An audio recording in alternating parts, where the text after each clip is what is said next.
ნინო ავტოფარეხიდან ბინაში დაბრუნდა. კარი ღია დახვდა. საკეტი კი გატეხილი. შიგნით ყველაფერი თავდაყირა იყო. დივანი დანით იყო დასერილი. კარადან ნამსხვრევებად გრჩებული. იატაკზე საქორწინო ფოტო ეგდო, რომელზეც ვიღაცას ფეხსაცმლით გადაევლო. სააბაზანოს სარკეზე კი წითელი ასოებით ეწერა. 3 დღე. ხმა არ მოუღია და არც უტირია. უბრალოდ მობილური ამოიღო და ნომერი აკრიფა. მაკო, ყველა შეკრიბე, ახლავე. მაკომ წინსაფარი პირდაპირ ბარის დახლზე მიაგდო და გარეთ გავარდა. სალომემ გიორგის ოფისში ჩანთას ხელი დაავლო და ლიფტისკენ გაიქცა. დალი უნივერსიტეტის კიბეზე იჯდა და ზარი რომ შემოვიდა, სიგარეტი მაშინვე ჩააქრო.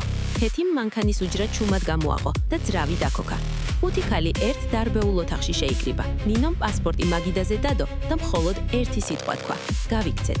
ქეთი საჭეს მიუჯდა და მანქანა ღამის თბილისიდან ბათუმისკენ დაიძრა. 5 საათი ღამის ტრასაზე და 3 საათში დალიმ Wi-Fi-ის მოთხოვნა დაიწყო. თითქოს მისი სიცოცხლე ამაზე იყო დამოკიდებული.